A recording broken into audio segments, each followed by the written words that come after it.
सर्वप्रथम श्रमण संस्कृति के अग्रदूत विश्व विभूति श्रमण भगवान महावीर प्रभु के पावन पवित्र चरणों में अनंत अनंत आस्थाओं के साथ अनंत अनंत भाववंदन। आप पीछे बैठो, जल्दी आओ, आगे बैठो। जिन्होंने मुझे इस संसार भवसागर से जिनने का अनमोल मोक्ष का राजमार्ग दिखाया, जिन्होंने मुझे संगीत का दिव्य भव्य प्रकाश प्रदान किया, ऐसे मेरे अपने अनंत अनंत उपकारी पूज्य गुरुदेव उपाध्याय श्री मूलमुनि जी महाराज साहब, शून्य से अंक का रूप देने वाली महान उपकारणी पूज्य गुरुनी मैया महासती श्री चंद्रकला जी महाराज साहब, मेरे संयमी जीवन में सहयोग देने वाली स्नेहशील आत्म सहयोगी पूज्य बड़ी गुरुवें प्रतिभा श्री जी महाराज साहब, इन सभी पावन पवित्र आत्माओं के पवित्र चरणों में पवित्र भावों के साथ में वंदन एवं सभी छोटी गुरु बहनों का अभिनंदन। धर्म प्रेमी बंधुओं, माताओं तथा बहनों, परम हर्ष का विषय परवादी रात पर्व प्रदूषण का आज कौन सा दिवस है? आज परवादी रात पर्व प्रदूषण का तृतीय दिवस है और इस तृतीय दिवस के अंतर्गत आप सुन रहे हैं उन वीर महात्माओं का वर्णन जिन्होंने मोक्ष के अनंत सुखों को प्राप्त किया। भगवान अरहंत अरिष्ट नेमि और भगवान महावीर के शासन काल के अंदर दीक्षित होकर के संयम लेकर के त्याग के मार्ग पर बढ़ करके तप की साधना करते हुए, जप की आराधना करते हुए और उत्कृष्ट संयम का पालन करते हुए जिन्होंने अपने अनंत अनंत कर्मों का क्षय किया, ऐसी उन 90 वीर आत्माओं का वर्णन अभी आपने हमारी छोटी गुरुबेन प्रेक्षा श्री जी के द्वारा बहुत सुंदर शब्दों के अंदर आपने सुना है।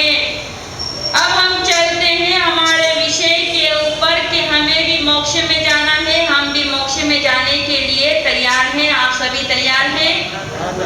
आप सभी को भी मोक्ष में जाना है। हमारे कपूर चंद जी साहब की गर्दन बहुत जल्दी हिल रही है क्योंकि उनको बहुत जल्दी मोक्ष में जाना है, इसलिए कहते हैं सरल व्यक्ति होते हैं उनकी गति भी सरल होती है। तो हमें भी मोक्ष में जाने की इच्छा है, आकांक्षा है, भावना है, तमन्ना है कि हमें मोक्ष में जाना है। लेकिन मोक्ष में जाने के लिए हमें क्या करना चाहिए? जैसे कहते हैं कि पेट में भूख लगी है, पेट में चूहे दौड़ते हैं, तो हमें सबसे पहले भोजन की याद आती है, चोखे की याद आती है, चाहे वह आपका श्रावक वर्ग हो, चाहे हमारी महिला हो। यदि कहते हैं पेट में भूख लगी है तो सीधे हम उड़ करके किचन में जाएंगे, चौके में जाएंगे और संभालेंगे कि वहां पर कुछ खाने की सामग्री है या नहीं है। इस सुधा वेदनी को शांत करने के लिए बंधुओं हम अथक पुरुषार्थ परिश्रम मेहनत करके भोजन सामग्री को हम तैयार करते हैं और उस भोजन के द्वारा हम अपनी सुधा वेदनी को शांत करते हैं, भूख को शांत करते हैं। एक भूख को शांत करने के लिए, सुधा वेदनी को शांत करने के लिए व्यक्ति को कितनी मेहनत, पुरुषार्थ, पराक्रम करना पड़ता है। तो बंधुओं, मोक्ष कोई हमें आसानी से मिलने वाला नहीं है। मोक्ष के अंदर जाने के लिए हमें अनंत तप साधना करनी है, ज्ञान की आराधना करनी है, संयम की साधना करनी है, त्याग की साधना करनी है। क्योंकि कहते हैं कि बिना मेहनत किए, बिना पुरुषार्थ किए और बिना मांगे तो माँ भी बच्चों को खाना नहीं देती है, माँ भी बच्चों को दूध नहीं पिलाती है। तो मोक्ष भी बंधुओं कोई हमारे नाना दादा आदि का घर नहीं है जो हम मन पड़े जब मोक्ष के अंदर पहुंच जाए। मोक्ष में पहुंचने के लिए आप सुन रहे हैं अंतगढ़ के माध्यम से उन वीर आत्माओं का वर्णन जिन्होंने भगवान अरहंत अरिष्ट नेमि का उपदेश सिर्फ एक ही बार श्रवण किया। देखिए, आज आपने गस्सुकमार मुनि का वर्णन सुना। गस्सुकमार मुनि का जीवन जिन्होंने एक राजघराने के अंदर जन्म लिया है, अच्छे परिवार के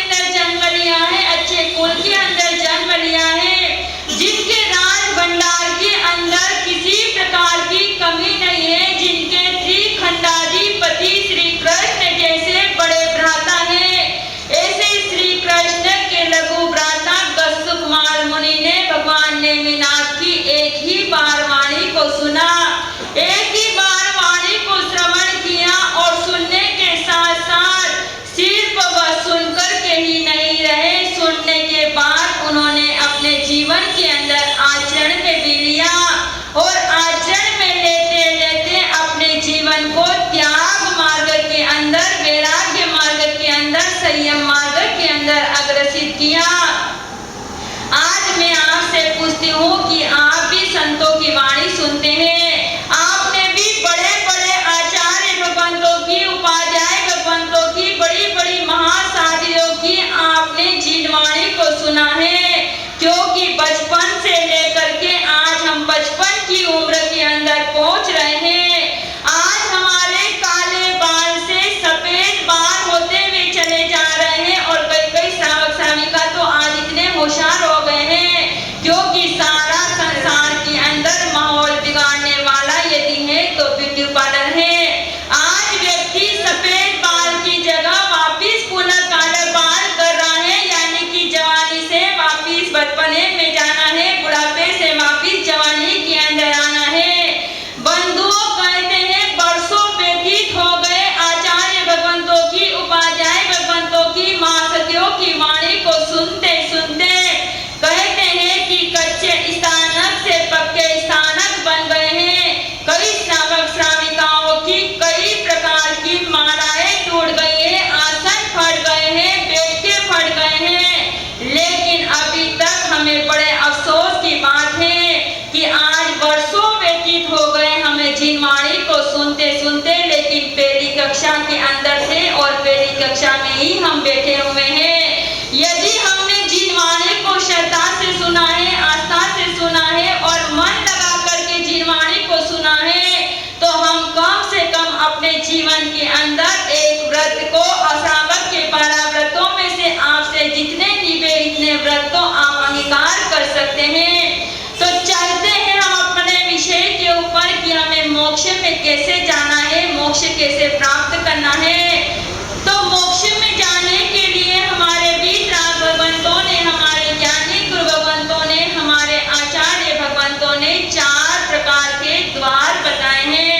उन 4 प्रकार के द्वार में मैंने अभी तक आपके सामने संक्षिप्त रूप में 2 द्वार का विश्लेषण, इसकी व्याख्या आपके सामने करी है। कल का हमारा दूसरा नंबर का द्वार था शील, यानी कि जो शील की आराधना करता है, शील की साधना करता है, त्यागमय प्रवृत्ति में जीवन जीता है, सदाचारमय प्रवृत्ति में जीवन जीता है, कहते हैं ऐसी आत्मा का गुणगान तो देवी देवता भी करते हैं। जैसे इतिहास में उठा करके हम देखते हैं कि एक से एक महासतियों का वर्णन शास्त्र के अंदर आता है, जिनका जीवन आपने बंधुओं देखा है कि सतिया कोई सरलता से नहीं बनती है। सती बनने के लिए, महापुरुष बनने के लिए, महान आत्मा बनने के लिए पहले व्यक्ति को तपना पड़ता है, कष्ट की अग्नि के अंदर तपना पड़ता है, तब कहीं जाकर के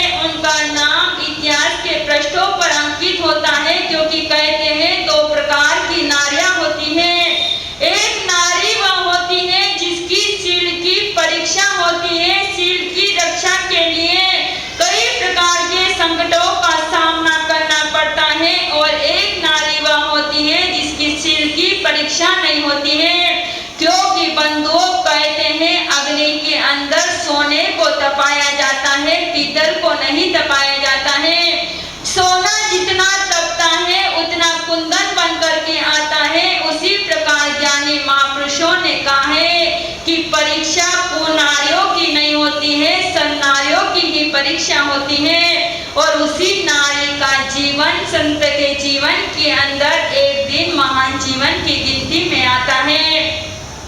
अब हम चलते हैं तीसरा द्वार, क्योंकि आपको भी उत्सुकता है उस तीसरे द्वार के अंदर प्रवेश करने की कि वह तीसरा द्वार कौन सा है। तो तीसरा द्वार बताया है तप, यानी कि इच्छा का निरोध करना, अपनी वासनाओं के ऊपर कंट्रोल करना, अपनी इंद्रियों के ऊपर दमन करना और अपनी सारी आकांक्षाओं के ऊपर हमें कंट्रोल ब्रेक लगा करके मन के ऊपर हमें विजय प्राप्त करना है। तो तीसरा द्वार बताया है तप। द्वार सूत्र के अंदर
व्यतीत करना चाहिए। वहाँ पर हमारी महिलाएं सारी तड़क भड़क साड़ियाँ पहन करके सभा के अंदर आती हैं। जैसे कहते हैं कि पोजीशन में सबसे बड़ा ब्यूटी पार्लर तो स्थानक के अंदर ही खुल जाता है। जैसे आप देख रहे हैं हमारी माता बहनें, किसी ने 2000 की, किसी ने 4000 की, किसी ने 5000 की, ऐसी नई नई साड़ियाँ, नए नए पोशाक, नए नए वस्त्र अंगीकार कर करके आती हैं। ऐसी माता बहनों से यदि कहें कि पोजीशन बंधुओं तन को सजाने के लिए नहीं मन को सजाने के लिए आए, तो हमारी महिलाओं से उत्तर मिलता है कि बाप जी हमारे कई सालों से शादी के, ब्याह के, तब के, त्याग के, परिवार के बड़े बड़े बहुमूल्य वस्त्र आए हैं जो पेटी के अंदर पड़े हैं। यदि पोजीशन में नहीं पहनेंगे तो हम कब पहनेंगे? वास्तव में उनका चिंतन भी उनकी जगह सही है, परंतु चलते हैं हम तप और त्याग की तरह कि भगवान ने कहा है कि तन को सजाने के लिए पर्व पोजीशन नहीं आए हैं, आत्मा को सजाने के लिए, मन को सजाने के लिए, भावना को सजाने के लिए पर्व हमारे सामने आते हैं। तो प्रश्न उठा है कि तप करने से क्या मिलता है, तो समाधान दिया है तब साधु नहीं पुराण पावगम, जैसे पानी से शरीर को धोया जाता है उसी प्रकार से तप के द्वारा आत्मा को भी धोया जाता है, तप के द्वारा आत्मा का स्नान कराया जाता है, तप के द्वारा आत्मा को पवित्र, निर्मल और स्वच्छ बना करके आत्मा से परमात्मा बनाया जाता है। लेकिन आज का युग बड़ा तर्क वितर्क वाला युग है। अभी आप महिलाओं की बात सुन करके तो आप हंस रहे थे कि आज महाराज ने महिलाओं की तरफ बोला, लेकिन श्रावक लोगों को भी हम छोड़ने वाले नहीं हैं। आज हमारे ऐसे ऐसे श्रावक हैं जो आज इस आधुनिक युग के अंदर जी रहे हैं, जिन्हें अपने वीर राम भगवंतों की वाणी पर विश्वास नहीं है, श्रद्धा नहीं है, आस्था नहीं है। ऐसे तर्क वितर्की श्रावक कहते हैं कि मनसा अपने जैन दर्शन के अंदर, जैन सिद्धांत के अंदर भगवान ने एक कीड़ी को मारना भी पाप बताया है, तो पचेंद्री जी को भूखा रखने में तो कितना पाप लगता है। देखिए श्रावकों का दिमाग भी कितना तेज चलता है, क्योंकि ये कंप्यूटर का युग है, वैज्ञानिकों का युग है। व्यक्ति के मन में कई प्रकार के प्रश्न आते हैं, लेकिन हमारा जैन सिद्धांत भी कोई कम सिद्धांत नहीं है, क्योंकि प्रभु परमात्मा तीर्थंकरों को पता था कि पंचम आर्य के अंदर ऐसे ऐसे तर्क वितर्की श्रावक इस संसार के अंदर आएंगे जो कदम कदम पर तर्क करेंगे, प्रश्न करेंगे, तो उन्होंने पहले ही भविष्य का सोच करके उन्हें समाधान दिया है। तो भगवान ने बताया है, जैसे आप कहते हैं कि एक कीड़ी को मारना भी पाप है, तो पचेंद्री जी को भूखा रखने में तो कितने कर्म बनते हैं। आपका चिंतन आपकी जगह सही है, लेकिन आपको मैं जिन शासन के माध्यम से, वितरागवाणी के माध्यम से आपकी शंका का समाधान देती हूँ कि जैसे मान लो हमें दूध को तपाना है, दूध को गर्म करना है, तो दूध को गर्म करने के लिए आप सीधा दूध जाकर के अग्नि के ऊपर नहीं रख सकते हैं, क्योंकि अग्नि के ऊपर जाकर के आप दूध रखोगे तो वह दूध आपको मिलने वाला नहीं है, प्राप्त होने वाला नहीं है। दूध को यदि गर्म करना है, दूध को यदि तपाना है, तो आपको तपेली का सहारा लेना ही पड़ेगा। जब तक आप तपेली का सहारा नहीं लेते हैं तो आपका दूध गर्म नहीं होता है। अब हम आगे चलते हैं दूसरा समाधान, क्योंकि श्रावक लोग एक उत्तर से संतुष्ट नहीं होते हैं, तो दूसरा उत्तर देते हैं कि जैसे हमें भूख लगी है, हमें रोटी खानी है, और हमारी माता बहनें यदि आपके सामने सिर्फ आटा ला करके रख दे तो आप उस आटे को खाओगे। कोई उस आटे को खाना पसंद नहीं करेगा। उसी आटे की रोटी बनती है, और उस रोटी को जब तक हम तवे के ऊपर तपाते नहीं है तो आप गरम गरम फुलके को, गरम गरम रोटी को आप प्राप्त नहीं कर सकते हैं। उसी प्रकार बंधुओं तीसरा समाधान दिया है कि सोने को कुंदन का रूप देना है, सोने को निर्मल बनाना है, सोने को पवित्र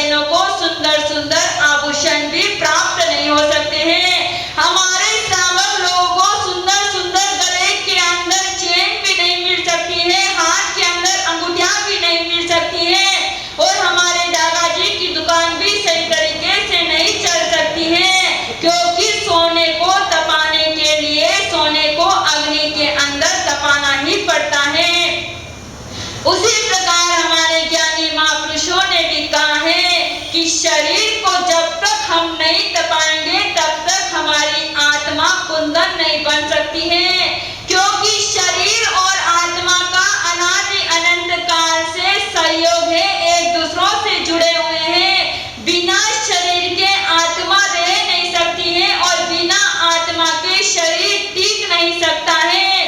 तो आत्मा को टिकाने के लिए, आत्मा को पवित्र बनाने के लिए, आत्मा को निर्मल बनाने के लिए हमें शरीर को तपाना पड़ेगा। शरीर जब तक नहीं तपेगा तब तक आत्मा कुंदन बनने वाली नहीं है। आत्मा को जो कर्मों की परतें हैं उन परतों को जो समाप्त यदि करना है तो हमें तप के मार्ग पर, त्याग के मार्ग पर आगे बढ़ना ही पड़ेगा। तो तप के द्वारा बंधुओं हमारी आत्मा निर्मल और पवित्र बनती है। अब प्रश्न उठता है कि तप कैसे करना चाहिए, कितने प्रकार का तप होता है। मैंने पूर्व में भी आपको बताया था कि तप 3 प्रकार का बताया है। एक तामसी तप है, एक राजसी तप है और तीसरा सात्विक तप है।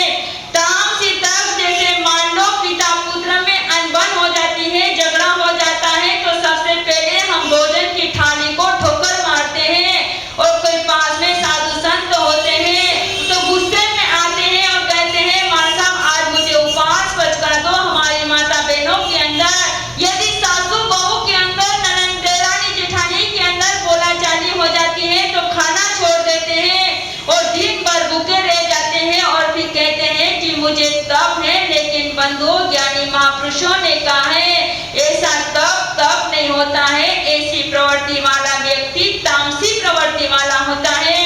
दूसरे नंबर पर बताया है राजसी तप। राजसी तप यानी कि तप के साथ में हम मन में आकांक्षा रखते हैं, तमन्ना रखते हैं कि मैंने 13 किया है, मैंने आज 28 करी है, मैंने 11 करा है। तो हमारे अध्यक्ष जी भंडारी जी हमारा स्वागत करेंगे, हमें आज चांदी का सिक्का देंगे। मुथा जी, चानोलिया जी हमें आज साड़ी अच्छी यहाँ पर ला कर के उड़ाएंगे। लेकिन बंधुओं ज्ञानी महापुरुषों ने कहा है कि तप के पीछे किसी प्रकार की आकांक्षा मत रखो, किसी प्रकार की इच्छा मत रखो। यदि आप चार माला के लिए, आप चांदी के सिक्के के लिए, आप सोने की चेन के लिए, सोने की अंगूठी के लिए आप तप करते हो तो वह तप आपका दावे के ऊपर लग जाता है। यानी कि आपने अपनी उस कठोर तप साधना को इन तुच्छ चीजों के अंदर आपने दाव के ऊपर लगा दिया है।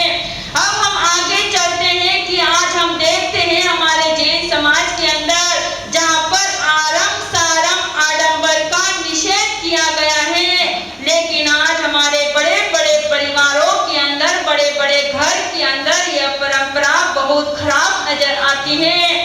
घर में किसी ने 11 किए, 15 किए, मांस खमण किया तो हम अपने सगे संबंधियों को, समाज के बंधुगणों को बुलाते हैं और उन्हें वहां पर भोजन करवाते हैं। बंधुओं याद रखिए, एक आत्मा ने इतना कठोर तप की आराधना करी है और उस तप के द्वारा अनंत कर्मों की निर्जरा करी है। लेकिन आपने उनकी तप की अनुमोदना की जगह आपने कर्मों का बंद कर लिया है। आज समाज के अंदर इस चीज का निषेध होना चाहिए, क्योंकि बड़े घर वाले तो अपने पैसे के बलबूते पर अपने घर के तपस्वियों का बहुमान करवाने के लिए और सम्मान सत्कार करने के लिए समाज में बड़ी बड़ी रसोइयां दे करके अपना सम्मान बढ़ा लेते हैं। लेकिन बंधुओं आप अपने ही उन बंधुगणों को याद करें जो आपसे मीडियम है, जो गरीब है, जिनकी तमन्ना है कि मुझे तप करना है, लेकिन वो बड़े घर की इस परंपरा को देखकर बेचारे शर्मा जाते हैं कि हम तप करेंगे और हम समाज को रसोई नहीं देंगे तो समाज में हमारी नाक कट जाएगी। इस शर्म के कारण बेचारे मध्यम परिवार वाले, गरीब परिवार वाले तप नहीं कर सकते हैं। तो ज्ञानी महापुरुषों ने कहा है कि तप करना है तो हमें न तामसी तप करना है, न राजसी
अंदर जुड़ी हुई है। क्योंकि बंधुओं कहते हैं कि तप का मार्ग कायरों का मार्ग नहीं होता है, तप का मार्ग वीरों का मार्ग होता है। जो अपनी रसनाइंद्री के ऊपर, अपनी सुधा वेदनी के ऊपर, अपनी इस जबान के ऊपर जो विजय प्राप्त कर सकता है वही तप कर सकता है। आज हम देख रहे हैं इस सभा के अंदर, इस रामकोट श्री संघ के अंदर कि ऐसे ऐसे हमारे श्रावक बैठे हैं जिनका किसी का आजवास है, किसी का बेला है, किसी का तेला है, किसी के 5 है, क्योंकि श्रावकों में 5 नहीं है, माता बहनों के अंदर 5 है। श्रावक लोग तपस्या करने में बहुत कंजूस श्रावक है, लेकिन विशालता का परिचय देने वाले यदि कोई है तो हमारी माता बहनें हैं। आज देखिए इतनी भयंकर गर्मी है, जिस भयंकर गर्मी में उठते ही हमें सबसे पहले चाय का प्याला चाहिए। आपकी बात नहीं कर रही हूँ, मैं अपनी बात कर रही हूँ, क्योंकि मुझे सुबह सुबह उठते ही सबसे पहले चाय चाहिए। लेकिन धन्य है ऐसी इन माता बहनों को जिन्होंने इतनी कठोर गर्मी के अंदर, इतनी भयंकर गर्मी के अंदर भी अपनी रसना इंद्रिय के ऊपर विजय प्राप्त करी और तप की साधना के अंदर जुड़े हुए हैं। लेकिन बंधुओं, आज चाहे श्रावक में कितनी भी तपस्या हो, माता बहनों में कितनी भी तपस्या हो, लेकिन फिर भी आपका पलड़ा कमजोर है और हमारा पलड़ा मजबूत है। आपका पक्ष कमजोर है और हमारा पक्ष हर क्षेत्र में आप देखें, चाहे त्याग के मार्ग में देखें, संयम के मार्ग में देखें या किसी भी दृष्टि से आप देखें, आज आपसे ज्यादा पलड़ा मजबूत हमारा है। इस चीज का हमें गर्व है। आप बोल रहे होंगे कि मासा आपका पलड़ा मजबूत कैसे है, आप तो 5 है और हम हजारों की संख्या में है। बंधुओं, चाहे हजारों की संख्या में हो, लेकिन कहते हैं कि जो त्याग के मार्ग पर, वैराग्य के मार्ग पर, संयम के मार्ग पर बढ़ते हैं वह 5 के बराबर नहीं, वह 5 हजार के बराबर होते हैं। आज उसी तप की श्रृंखला के अंदर हमारी 2 गुरु बहनें जिन्हें आप देख रहे हैं, पहले तो हमारे दीक्षिता श्री जी जिनके आज 13 उपवास की तपस्या है। देखिए बंधुओं, एक उपवास करने में भी हमें पसीना आ जाता है। एक आसना करते हैं तो भी हम घड़ी की तरफ देखते हैं कि कब 12 बजे और कब चाय का प्याला मेरे सामने आए। लेकिन धन्य है हमारी छोटी गुरु बहन दीक्षिता श्री जी को, जिन्होंने ऐसी कठोर गर्मी के अंदर आज 12-13 उपवास की तपस्या करी है और अभी भी उनकी भावना निर्मल और चलती हुई भावना है। इसी के साथ में आप देख रहे हैं हमारी बड़ी गुरु बहन प्रतिभा श्री जी जो ग्रुप लीडर है, ग्रुप को लेकर के चल रहे हैं। आज देखिए, आप सब पूछते हैं कि प्रतिभा श्री जी माँ साहब इतने पतले क्यों है, इतने स्लिम क्यों है? क्योंकि आज वर्तमान में स्लिम का जमाना है, पतले होने का जमाना है। जैसे हमारे कई श्रावक हैं, कई माताएं हैं जो रात में 12-12 बजे तक तो खाते हैं, शरीर को मोटा कर लेते हैं और सुबह हम देखते हैं, क्योंकि विहार करते हैं, विहार में कई जगह देखने को मिलता है कि सब भाग रहे हैं, सब वॉकिंग कर रहे हैं। उनसे पूछते हैं कि आप दौड़ क्यों रहे हैं, आप जा क्या कहाँ रहे हैं? माँ साहब हमारा शरीर बहुत मोटा हो गया है, तो हमें अब शरीर को पतला करना है। यदि शरीर को पतला करना है तो हमारे प्रतिभा श्री जी से आप प्रेरणा ले सकते हैं कि इनका शरीर इतना पतला क्यों है। आज इनके शरीर की एक हड्डी दिखाई दे रही है। अब इनके सामने मुझे भी शर्म आने लगी है। आज इन्होंने बंधुओं देखिए, सिर्फ उम्र है 34 साल की, दीक्षा पर्याय है 24 साल की। इतनी कम उम्र के अंदर आज 5 वर्ष व्यतीत हो चुके हैं वर्षी तप की आराधना साधना करते करते, और उस वर्षी तप की साधना के साथ साथ में कहीं भी किसी प्रकार का मन में द्वेष नहीं है, रोष नहीं है, किसी प्रकार की कोई आकांक्षा नहीं है। तपस्या के दिन उपवास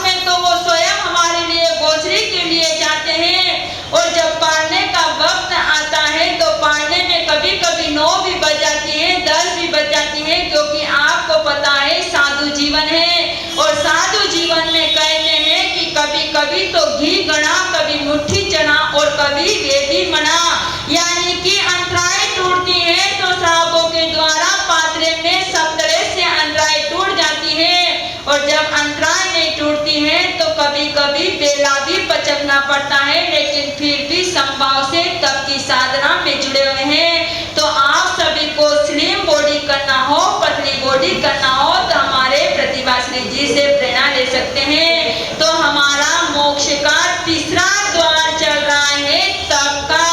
जो तप की साधना में जुड़ करके रहता है, तप की आराधना में जुड़ करके रहता है, जैसे आप देख रहे हैं हमारे मुनज जी को कई सालों से हमने देखा है, उनका शरीर बिल्कुल एकदम पतला है।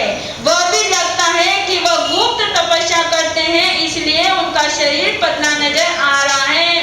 तो बंधुओं, पर्युषण का ये पावन पर्व है, हमें तप की साधना में जुड़ना है, तप की आराधना में जुड़ना है। आज जितने भी श्रावक श्राविका ने बेले तेले आदि की तपस्या करी है और आगे जिनकी भी चढ़ती हुई भावना है, हम पांचों गुरु बहनों की तरफ से हम आपकी भी तप की अनुमोदना करते हैं, क्योंकि तप के क्षेत्र में आप भी आगे हैं, इसलिए आप भी अपना परिणाम मजबूत करने के अंदर लगे हुए हैं। तो आज इस पर्वादिनाथ पर्व प्रदर्शन के अंदर तीसरा द्वार हमें संकेत दे रहा है कि मोक्ष में जाना है तो तप में जुड़ो, त्याग में जुड़ो।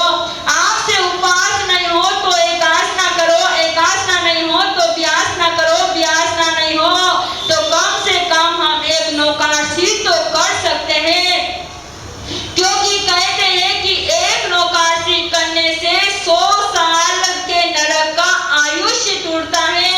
एक कोर्सी करते हैं तो 1000 नरक के आयुष्य का बंध टूटता है। तो बंधुओं, आप चिंतन करिए कि छोटे छोटे तप में भी इतनी कर्मों की निर्जरा बताई है, तो बड़ा तप करने में तो आत्मा एकदम पवित्र और कुंदन बन सकती है। तो अंतगढ़ के अंदर उन जो 90 आत्माओं ने मोक्ष को प्राप्त किया है, उन्होंने भी इस तीसरे द्वार की साधना करी है, तप की साधना करी है। तो हम भी अपने जीवन के अंदर त्याग में प्रवृत्ति को, तप में प्रवृत्ति को अपने जीवन में अंगीकार करेंगे, तो अवश्य आपका जीवन, हमारा जीवन यहाँ भी आनंद और आगे